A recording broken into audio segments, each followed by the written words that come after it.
When Amos told the people to let justice roll down like waters or let it roll on like a river, it was really an indictment against the people and the way that they were practicing their faith. They were focused on themselves. They were focused on their worship, their songs, their offerings, and it was all about them. When Amos says, you're neglecting the big picture of the practice of your faith. You're neglecting the people that I care dearly about, the underserved, the most neglected, the most impoverished in society.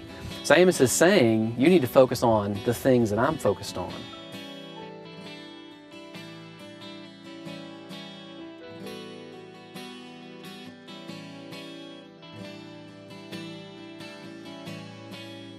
For the prophet Amos, justice was a relational concept.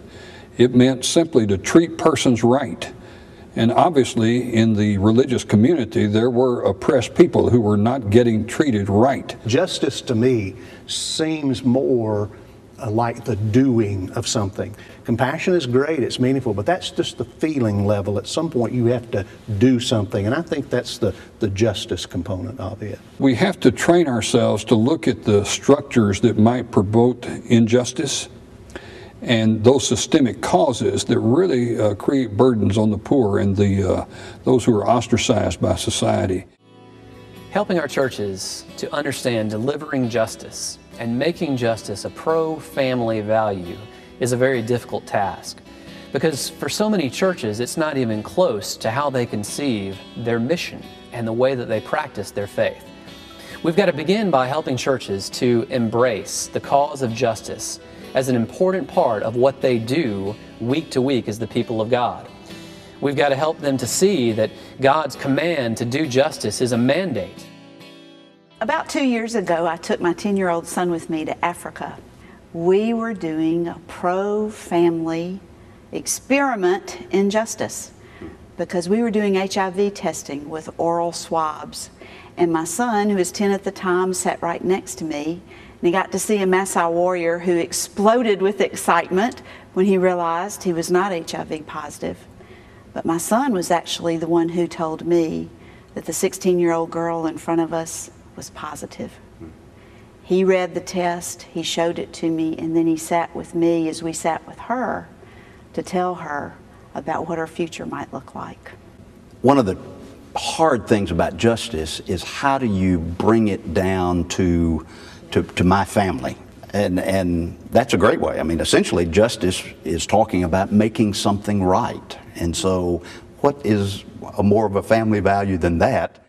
When people are denied the things that they really need, then society is going to suffer as a result of that. Amos is saying that we need to focus on the things that matter the most to people.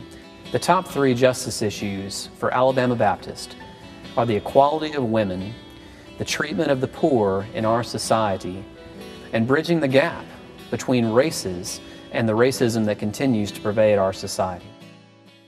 Number 1 for me would be racism and lack of dialogue. Second, injustice that worries me is our educational system. The third issue, I think, is poverty and hunger.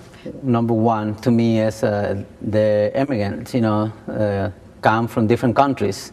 And so we have a big responsibility to guide these people, to reach these people. It seems to me that they are economic issues, that they are racial issues, and they are gender issues.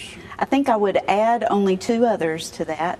One is our illiteracy, the education of our folks, making sure that education is equal across the board.